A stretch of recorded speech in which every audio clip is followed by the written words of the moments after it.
तो आज की वीडियो लेक्चर में हम लोग क्या देखेंगे कि एसी इन रजिस्टर। जब एसी सोर्स हम रजिस्टर को अप्लाई करते हैं, रजिस्टर के अक्रॉस अप्लाई करते हैं तो क्या होता है, उसके अक्रॉस वोल्टेज कैसे निकालते हैं, उसके अक्रॉस करंट क्या होता है, उसका फेजर डायग्राम हम कैसे ड्रॉ करते हैं। तो मान लो कि ये आपका क्या है, एक रजिस्टर है, इसके अक्रॉस हमने क्या लगा दिया, एक एसी वोल्टेज लगा दिया। एसी वोल्टेज को ऐसे रिप्रेजेंट करते हैं हम लोग, ये आपका क्या हो जाएगा आर, और इसके अक्रॉस जो वोल्टेज ड्रॉप होगा वो क्या आपका वी आर है, और इसके अक्रॉस आपका वोल्टेज क्या है वी है। तो कैसा हमने लगाया, ये साइनोसोडल वेव फॉर्म है, एसी वेव फॉर्म है। तो एसी वेव फॉर्म कैसा होता है, साइनोसोडल होता है। तो ये क्या हो जाएगा V M sine omega T. Right, यहाँ तक समझ में आ गई बात। तो हमने क्या किया, यहाँ पे आपका एक एसी वोल्टेज सोर्स अप्लाई किया है अक्रॉस योर रजिस्टर।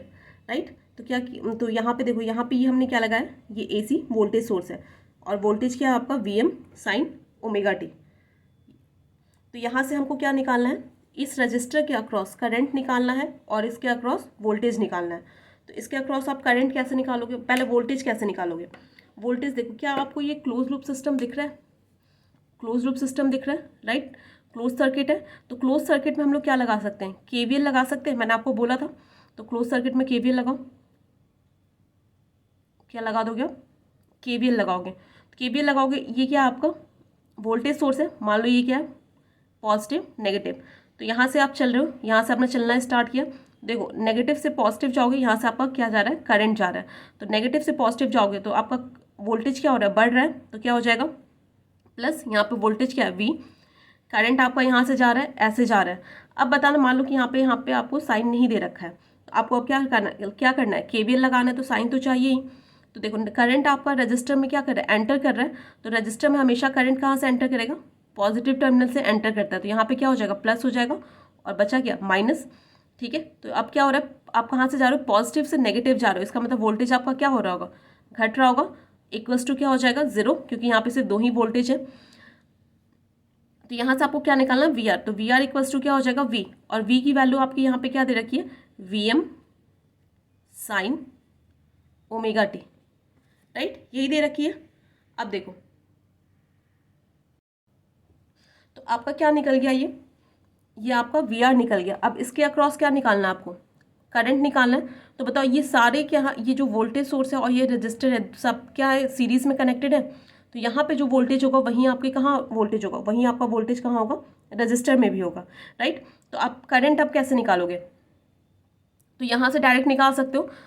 जो इस रजिस्टर के अक्रॉस जो वोल्टेज होगा वो क्या होगा, V R equals to I into are.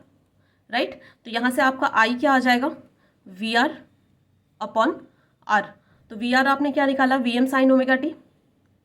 क्या लिखोगे, V M sine omega T. एक सेकेंड, आपको दिख नहीं रहा होगा। तो यहाँ पे क्या हो जाएगा, V M sine omega T upon क्या हो जाएगा आपका आर। तो यहाँ से मैंने क्या किया, ये वी एम अपॉन आर को मैंने क्या लिख लिया, आई एम लिख लिया, I am sine omega T. Right, मैंने क्या मान लिया है, वी एम इक्वल्स टू क्या लिखा है मैंने, sorry V M by R equals to क्या है आपका आई एम मान लिया मैंने।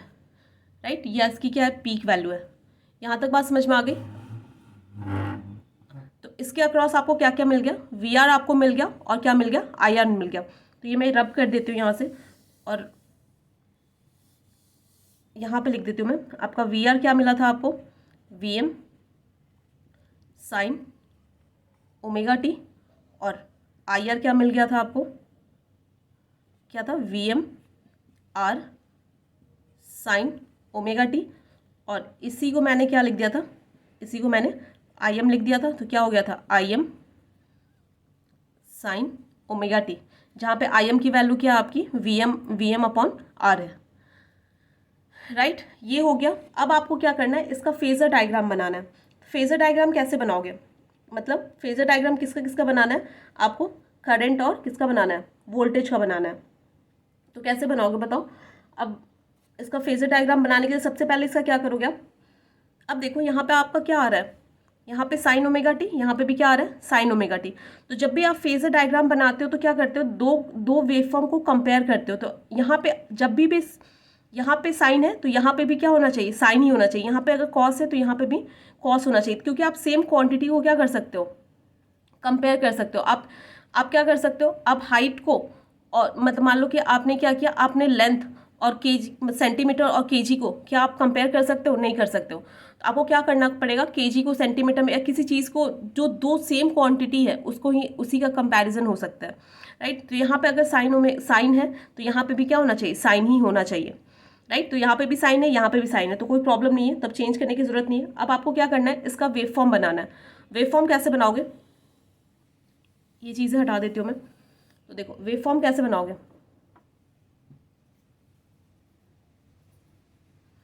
पहला क्या आपके पास, ये वोल्टेज की इक्वेशन क्या है, V M sine omega T. आप कहाँ से स्टार्ट करोगे, जीरो से। तो जीरो, देखो ओमेगा टी की जगह आप जीरो पुट करोगे तो साइन जीरो क्या होता है, जीरो होता है, तो यहाँ पे जीरो पे वैल्यू उसकी जीरो ही होगी। फिर पाई बाई टू पुट करोगे तो क्या हो जाएगा, वी एम हो जाएगा। फिर पाई पे क्या हो जाएगा, जीरो। इसी तरीके से साइन वेव बनता है आपका, ये मैक्सिमम वैल्यू क्या हो जाएगी इसकी, वी एम। कहाँ पे मैक्सिमम वैल्यू मिल रही है आपको, पाई बाई टू पे।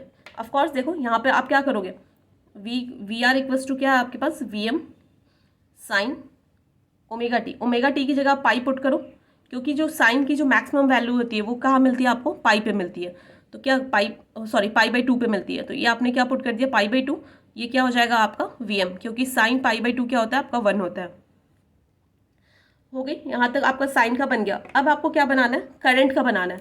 अब बताओ जो करंट का जो आपका मैक्सिमम वैल्यू होगा वो क्या आपका, आई एम है। तो आई एम क्या है आपका, आई एम इक्वल्स टू क्या है आपका, वी एम अपॉन आर। तो यहाँ पे किसी क्वांटिटी को आप किसी चीज़ से जब डिवाइड कर देते हो तो वो क्वांटिटी क्या हो जाती है, छोटी हो जाती है। मान लो कि वी एम की वैल्यू यहाँ पे क्या थी, यहाँ पे रेजिस्टेंस की, मान लो यहाँ पे जो वोल्टेज की मैक्सिमम वैल्यू है वो 4 है। यहाँ पे आपकी करंट की मैक्सिमम वैल्यू क्या हो जाएगी, 4 बाई रेजिस्टेंस की वैल्यू मान लो 2 है, तो आपकी क्या हो जाएगी, 4 डिवाइडेड बाई 2, 2 हो गया, राइट। 2 हो गया, तो इसका मतलब क्या हो रहा है कि जो आपकी करंट की वैल्यू है वो क्या हो गई, कम हो गई आपके वोल्टेज की वैल्यू से, क्योंकि करंट क्या लिखा है, I M equals to V R. तो आई एम जब वी को किसी क्वांटिटी से डिवाइड करोगे तो वो क्या हो जाती है, वैल्यू घट जाती है। और इसकी भी मैक्सिमम वैल्यू आपको कहाँ पे मिलेगी, पाई पे मिलेगी, क्योंकि साइन ओमेगा टी, साइन आपका मैक्सिमम कहाँ पे होता है, पाई बाई, सॉरी इसकी भी मैक्सिमम वैल्यू कहाँ पे मिलेगी, पाई बाई टू पे मिलेगी, क्योंकि आपका जो साइन होता है उसकी मैक्सिमम वैल्यू आपको कहाँ मिलती है, पाई बाई टू पे मिलती है। तो क्या हो जाएगा, ऐसे ऐसे जाएगा, लेकिन पाई बाई टू पे जो एम्पलीट्यूड होगा करंट का वो वोल्टेज से क्या होगा, कम होगा, क्योंकि आई एम क्या हो रहा है, आई एम क्या आपका वी एम अपॉन आर है, सेम होगा, ठीक है। ये आपका क्या हो गया, ये आपका आई एम आ गया, समझ गए। तो इस तरीके से आपका क्या बन जाएगा, ये वेव फॉर्म बन जाएगा। उसके बाद आपको क्या करना है, इसका फेजर डायग्राम बनाना है। तो फेजर डायग्राम बनाने के लिए क्या करोगे, मैंने आपको बताया था यहाँ पे देखो आपका जो करंट, जो वोल्टेज का इक्वेशन है और जो करंट की इक्वेशन है, तो यहाँ पे फाई की वैल्यू क्या है आपकी, आप कोई भी साइनोसोडल वेव फॉर्म क्या लिखते हो, V M sine omega T minus phi, right. यहाँ पे -5, फाई तो यहाँ पे जीरो है, और यहाँ पे भी फाई क्या है, जीरो है। तो आप बेसिकली फेजर डिफरेंस क्या होता है, दोनों के बीच का एंगल। तो यहाँ पे फाई जीरो, यहाँ पे फाई जीरो, तो फाई माइनस फाई क्या हो जाएगा, जीरो हो जाएगा। तो आपका जो फेज डिफरेंस है, यहाँ पे फाई क्या है आपका, फाई की वैल्यू यहाँ पे क्या है, जीरो है। इसका मतलब क्या है कि करंट और वोल्टेज दोनों क्या है, सेम फेज में है। करंट और वोल्टेज अगर दोनों सेम फेज में है तो कैसे बनेंगे, फेजर डायग्राम कैसे बनाओगे आप, देखो फेजर डायग्राम कैसे बनेगा इसका, फेजर डायग्राम। तो आपने सबसे पहले रेफरेंस क्या लिया है, वोल्टेज लिया है। वोल्टेज आपका क्या हो जाएगा, वी हो जाएगा, और उसी के सेम फेज में क्या हो जाएगा आपका, आई हो जाएगा, क्योंकि इन दोनों के बीच में जो फाई है दैट इज योर एंगल होता है, ये आपका फेज एंगल होता है। ये फेज एंगल क्या है आपका, जीरो है, तो ये क्या हो जाएगा, सेम फेज में बन जाएगा। हो गई ना बात, समझ में आ गई। तो ये आपका होता है एसी इन रजिस्टर। अगर आप एसी वोल्टेज किसी भी रजिस्टर के अक्रॉस अप्लाई करते हो तो इस तरीके से उसका फेजर डायग्राम, ये सब चीज़ें बनती है, ठीक है। तो यहाँ तक हो गया। अब देखो ये चीज़ें तो हो गई आपके पास। अब आपको क्या करना है, इसके बाद जो हम लोग देखेंगे वो क्या देखेंगे हम लोग, इसका एसी इन इंडक्टर, ठीक है। अगर आपने इंडक्टर लगाया है तो उसके अक्रॉस आपका अगर एसी वोल्टेज सोर्स लगाया है इंडक्टर के अक्रॉस, तो उसके अक्रॉस आपका वोल्टेज क्या आएगा, करंट क्या आएगा, उसका फेजर डायग्राम कैसे बनेगा।